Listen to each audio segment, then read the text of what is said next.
ሰላም አለይኩም ወራህመቱላሂ ወበረካቱ። ኡስታዝ ሰላም እንዴት ናችሁ? ደህና ናችሁ? እኔ ደህና ነኝ አልሐምዱሊላህ ረብል ዓለሚን አልሐምዱሊላህ ሱማ አልሐምዱሊላህ። ገና ወደዚህ ስመጣ ያ አላህ ያ ረቢ አንተ አግዘኝ አንተ ሳዲኒ ብዬ በጣም ወላሂ አልቅሼ ነበር። በጣም ዱዓ አድርጌ ነበር ያ ረቢ አላህ። ምክንያቱም ብዙ ጊዜ ጀምራለሁ ልናስብና በቃ ተዝ ያኔ ያውጣኛል ማለት ነው። ሱብሃንአላህ አለዛ እንጂ በጣም ቆይቼ ነበር ይሄን ነገር ታሰብኩኝ።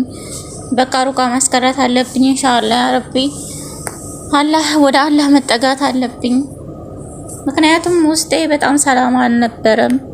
በጣም ይጨንቀኛል፣ በጣም ፈራለው፣ ሰውነቴ በጣም ይሞቃል። በዛ ላይ ብቻ ብዙ ማለት ነው እና አልሐምዱሊላህ ከላታት አንድ ቀን ያው እንግዲህ ስበብ ነውና እንደዚሁ ያኔ ዘወር ስል የሆነች እህቴን አገኘሁኝ።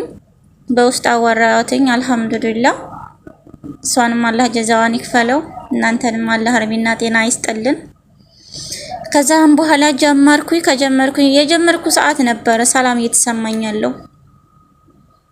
ያ ድካም የሚለኝ አልቅሽ የሚለኝ ዝም ብሎ የሚብሰኝ ብቻ ብዙ ነገር አለ። ብቻ አልሐምዱሊላህ እያልኩኝ ያው ህክምናዬንም ጀመርኩኝ። ብዙም ተፈታተነኝ፣ ብዙም ማሰቃየኝ። አልሐምዱሊላህ ያኔ ያው በጀመርኩኝ በ29ኛው ቀን ያኔ ህክምናዬን በጀመርኩ በ29ኛው ቀን በጣም አሞኝ ነበረ፣ በቀኝ ጎኔ ማለት ነው።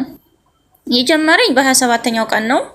ግን ያው ምንም ይወጣኝ ነገር የለ፣ በጣም ያቅለሽልሽኛል ምናምን በቃ የሆነ ትፍ ነው የሚያስብለኝ። ተፋለሁ ግን የሚወጣኝ ነገር የለም። አሁንም ተፍቼው አሁንም ይሞላል። ግን አልሐምዱሊላህ በ29ኛው ቀን በቀኝ ጎኔ ነበር፣ በ27ኛው ቀን በግራ ጎኔ፣ በዚህኛው ቀን በ29ኛው ቀን ግን በቀኝ ጎኔ ነበር። ሰውነቴ በጣም ይሞቃል። አልሐምዱሊላህ ያኔ ብለው ወደዛም ብሎ ብተኛም አይወጣኝም። በቃ ብቻ በጣም አጨናንቆኝ ነበር። አልሐምዱሊላህ ስም አልሐምዱሊላህ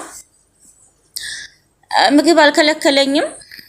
ምግብ በልቻለሁ፣ ወተትም ጠጥቻለሁ። ወላሂ ግን ወተቱም አልወጣም ምግቡም አልወጣም። እንዳንዴ ነገር ነው እየተቦጠለቀ የወጣው ማለት ነው። በሰዓቱ ያው ደንግጬ ስለነበረ እንትን አላልኩትም። ሀነብያ ውስጥ ነው እንትን ውስጥ የገባው ማለት ነው። ያው እያስመለሰኝ ምግቡ ምንም አልወጣም። የሚዝለገለግ ነገር ነው። ሱብሃንአላህ አልሐምዱሊላህ እየተዝለገለገ ነው የወጣው ማለት ነው። ከዛ ጊዜ ወደዚህ ገና ልክ ሲወጣልኝ እንደዛ